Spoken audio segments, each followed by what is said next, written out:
جو बच्चे बदतमीज़ होते हैं, बहुत ज़्यादा बदतमीज़ी करते हैं या पलट कर जवाब देते हैं वालिदैन को या पलट कर जवाब देते हैं बड़ों को, तो आज मैं आप लोगों को सिर्फ 3 टिप्स बताता हूँ। ये बच्चे इंशाअल्लाह कुछ दिनों में या कुछ वक्त में ये बच्चे बदल जाएंगे, ये बच्चे अदब वाले बन जाएंगे। लेकिन वालिदैन को चाहिए कि इन 3 टिप्स को अपने बच्चों पे अप्लाई करें।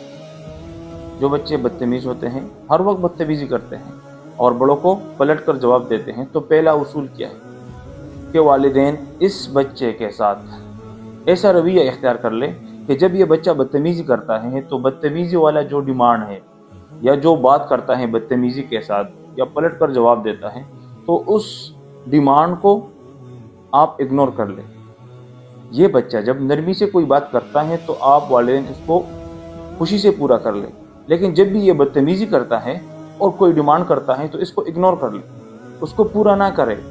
तो ये बच्चा आहिस्ता आहिस्ता समझ जाएगा कि जब मैं नरमी से या अदब से कोई बात करता हूँ तो वालिदैन खुशी से वो मान लेते हैं, और जब मैं कोई बदतमीज़ी करता हूँ तो वालिदैन नहीं मानते। तो ये खुद बहुत अदब वाला बन जाएगा, बदतमीज़ी छोड़ेगा।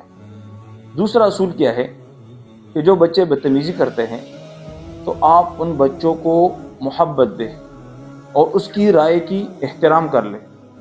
उमूमन ये होता है कि वो बच्चे बदतमीज़ हो जाते हैं जिसकी बात को अहमियत हम नहीं देते।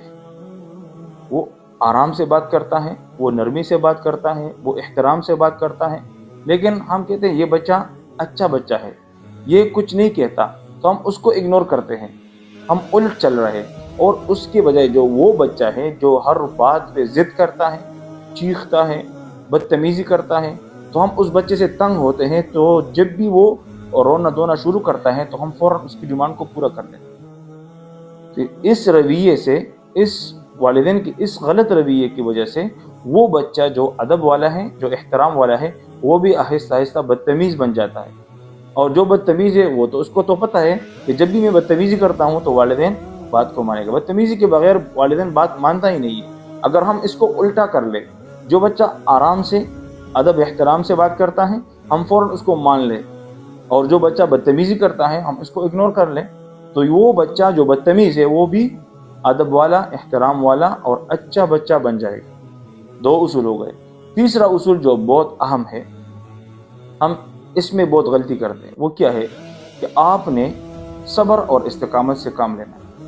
हम सब्र नहीं करते। मिसाल के तौर पर एक बच्चा है, उसने कुछ बदतमीज़ी की, हमने एक दो तीन दफ़ा उसको समझाया या उसके साथ वो तरीका किया जो टिप्स हमने बता दिए, लेकिन वो नहीं माना, हम फ़ौरन उसको छोड़ लेते। ये बच्चा मानने वाला नहीं है, ये मेरे बस का काम ही नहीं है, ये बात गलत है। हम क्यों इसको छोड़े? सब्र से काम ले और इस्तिकामत कुछ दिनों बाद, कुछ हफ्तों बाद, कुछ महीनों बाद इंशाल्लाह आहिस्ता आहिस्ता ये बच्चा एक दिन सीख जाएगा। लेकिन हमने इस्तिकामत नहीं छोड़नी कि हम इसको छोड़ दें, और हम बेसब्री ना करें, बल्कि हम सब्र से काम लें और इस्तिकामत मुसलसल इसको समझाएं, नरमी से पेश आ जाएं, बच्चे को एहतराम दें, और जब बदतमीज़ी करें तो इसको इग्नोर कर लें। ये बच्चा कुछ महीनों बाद इंशाल्लाह ये एक अच्छा बच्चा बन जाएगा।